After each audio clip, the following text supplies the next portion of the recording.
As a hooper, especially as you're getting into your off season or wherever you are in terms of the year, it's crazy important to have your workouts planned out. I'll tell you this right now, one easy way to get ahead of the pack as a hooper is to plan out your workouts carefully. I'd guess that the majority of hoopers aren't really planning out their workouts, and if they are, they don't really know exactly how to do it, which is fine. It's something that's tough to do. But if you learn how to build your workouts, and then you can adjust it here and there based on what you need, what type of day it is, etc., you're gonna have an easy advantage over 95% of hoopers, I guarantee you. Because if you guys go in with a plan, you're gonna get so much more out of it. And I can't give you guys all the drills in the world, they're unlimited. We could literally come up with endless drills, but I wanna give you the template as to how to create a workout for yourself. Also, if you're curious about how to create a drill, make sure to check out this podcast. Hopefully it makes enough sense and you guys can kind of figure it out. But again, this video is mainly about building that workout, and I wanna make sure that you guys have this advantage leaving this video. Let's get to it.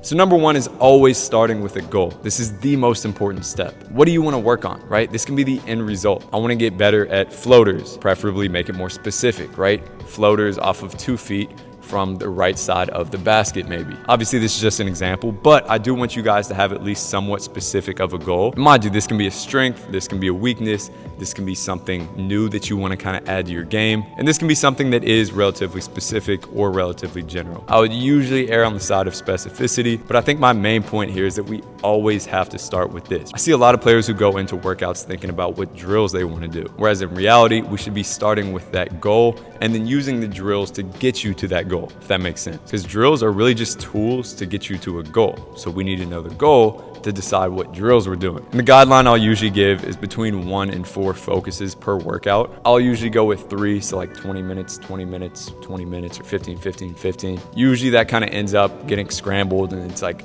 25, 10, 15, whatever. But I would say focus on between 1 and 4 things per workout. Go into that workout knowing exactly what the focuses are. So that's step 1. So step 2 is taking those different focuses and planning out your sections. So again, I usually go 20, 20, 20, and an hour is usually more than enough time if you're going hard. But again, this is gonna vary based on your workout. So let's say you are working theoretically with this 20, 20, 20 time period though. Now this is where you choose these drills that are gonna fit into each of these time periods or focuses. So how do you choose the drills? Well, if you're by yourself, you want to choose a few drills that challenge that skill or different qualities of it. So for example, if I want to work on mid-range pull-ups, maybe I'll go with some multi-directional, like slight fade jumpers, right? So I'm fading in different directions. Then I'll go with some sprint start jumpers, right? So I'm starting past that 3-point line in a sprint or an acceleration position here, sprinting as fast as I can into this pull-up. Then I'll go with some variable reps here. So in other words, I'm shooting a pull-up every single time, but each of those reps has to be different. I can't do the same thing twice. I always like doing stuff like this to get those standard reps in, but also do it in a challenging, creative way. Then if you're not by yourself, if you have a partner or a group, and hopefully sometimes at least you can find this is really important, I would suggest doing some play drill play here. So what that means is you start with a game, right? If we're going with that pull-up example, we're doing some contested shooting. Then you scale it back, you go with no defense. So it's not a game, it's just a drill. You're repping out these qualities now, so maybe one of those drills from the last example. Then you take that work that you put in, those reps, that feel that you've developed, and come back to another game or the same game and apply those same qualities. So in this kind of play drill play setup, you're able to feel it out, get the context, understand how it's going to feel to do these things. Then you drill it out, but now you can kind of visualize what it feels like. Then you go back to playing and apply all the things that you just worked on. So again, if I have a partner or a group, usually I'll go with this play drill play. Now, in terms of sets and reps, because I know everyone's going to ask me this, I honestly just set kind of a guide number here and then feel it out. So I may say like 5 reps, but in some workouts with my players, I'll go like 12 just because they haven't gotten it down. So I'll say like, all right, let's do 8 reps here. Sometimes I'll go up to 12 with some players. Sometimes we'll cut it at 4. For example, if it's easy, I'll either progress it, so make it more difficult, or I'll just lower the reps because I'm like, all right, you got this. You already have it figured out. Why are we spending a lot of time and reps working on this? A lot of the time we think that easy should equal more reps, but in my opinion, it should probably equal less because we're not really getting as much out of it. And then on the flip side of that, if I can tell a player is kind of enjoying the challenge or learning or trying to break through a barrier, we'll go for longer, right? We could extend that 10, 15, 20 minutes because we're onto something there. Then you can also set some goals here. So if you're doing a shooting drill, maybe you make it 7 for 10 is your goal, right? This adds a little bit of anxiety, pressure, whatever into it. But I think the main point here is that yes, you can set reps, but don't make it too concrete, right? Don't have to stick to it every time. You can be flexible here because we always want to be feeling out the difficulty and how much we're learning from each drill,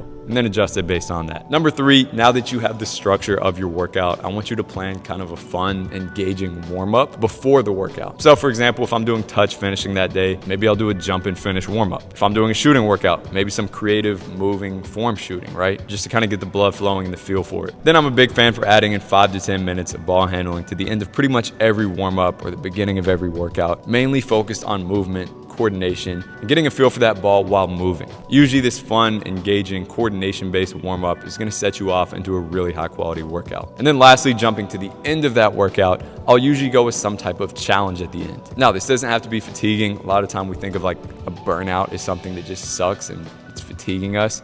It doesn't always have to be this. We don't always have to end up tired, as long as there's some sort of difficulty. And this can be cognitive difficulty, right? It can challenge your skill. It can be tiring, but it doesn't have to be. And a lot of players like leaving the gym on spot shooting, right? Just kind of feeling it out, getting their confidence up, making a bunch of shots. Personally, with my players, I've seen better results by giving them a challenge at the end and having them break through that challenge. I think that's real confidence versus spot shooting, which is just temporary confidence, if that makes sense. So again, this is up to you, but I'd strongly suggest giving yourself a challenge at the end of the workout, breaking through a barrier, and getting confidence that way. So that's kind of the template for the workout, right? I'll start with a goal or a couple of them, a few of them. I'll choose some drills that correspond with each of those goals that are moving me in the right direction. Then I'll come up with a warm-up that corresponds to those focuses and add in a finisher at the end of that, something that's working through some difficulty to make sure that we leave the court feeling good about ourselves because we just pushed through that barrier, right? And this doesn't have to be the same for everyone, right? You may have a slightly different template. I just want to give you this as a starting point. My players have seen great results with this, but I want you to kind of form your own template as well based on your philosophy, what works for you, etc. So as always, thank you guys for tuning in. Much love.